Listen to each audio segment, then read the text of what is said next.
I got so much motherfucking design on right now. Break it down, bring it back, make it clap. I got 3 old thoughts, new guap, where that thing. Bitches on my line, and you know. Profil Sultan Agung. Sultan Agung Adi Prabu Anyakrakusuma atau kerap dipanggil Sultan Agung adalah penguasa yang memerintah Kesultanan Mataram. Ia dikenal sebagai seorang penguasa yang bijaksana, cakap, cerdas, dan taat agama. Dengan kepemimpinannya, Mataram mencapai masa kejayaannya dan menjadi salah satu kekuatan terbesar di wilayah Jawa pada masanya. Ia memiliki peran penting dalam ekspansi wilayah Mataram dan penyebaran agama Islam di Jawa. Berikut latar belakang perlawanan. Tindakan monopoli VOC. VOC sering menghalangi kapal dagang Mataram yang akan berdagang ke Malaka. Keberadaan VOC di Batavia memberi ancaman serius bagi masa depan Pulau Jawa. VOC menolak mengakui kedaulatan Mataram. Serangkaian perlawanan. Pertempuran Jepara tahun 1619. Salah satu konflik awal antara Mataram dan VOC. Sultan Agung berhasil merebut kembali pos perdagangan Jepara yang dikuasai VOC.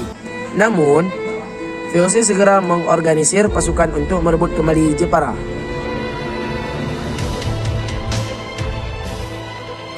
Pertempuran Surabaya tahun 1625. Sultan Agung Mataram berusaha merebut kembali kota pelabuhan Surabaya yang dikuasai VOC. Ia berhasil menduduki kota tersebut untuk sementara, tetapi VOC memobilisasi pasukan untuk merebut kembali Surabaya. Setelah beberapa bulan, pasukan Mataram akhirnya diusir dari Surabaya oleh VOC. Pengepungan Batavia pada tanggal 28 Juli 1628 sampai dengan 5 Oktober 1628. Pasukan Mataram berhasil melancarkan serangan terhadap benteng-benteng dan menghancurkan tanggul pertahanan untuk memajiri kota. VOC menghadapi kesulitan dalam mempertahankan posisi mereka dan kekurangan pasukan. Namun, pasukan tambahan dari luar datang dengan senjatanya yang lebih unggul untuk membantu VOC dan mengubah dinamika pertempuran. Akhirnya, pasukan Mataram terpaksa menghentikan pengepungan dan mundur.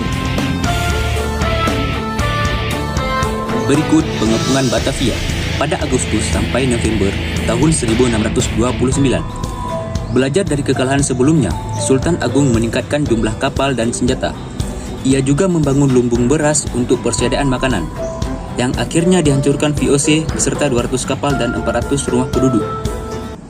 Kegagalan ini terjadi karena adanya pengkhianat yang menunjukkan letak lumbung-lumbung padi tentara Mataram. Pada akhirnya, serangan yang kedua juga mengalami kegagalan, dan pasukan Mataram ditarik mundur kembali ke Mataram. Akhir perlawanan. Perjanjian damai. Poin penting terkait isi perjanjian damai. Pengakuan wilayah, hak dagang VOC, membayar kompensasi kepada pihak pemenang, tidak melakukan serangan militer satu sama lain dalam jangka waktu tertentu, pengakuan kedaulatan.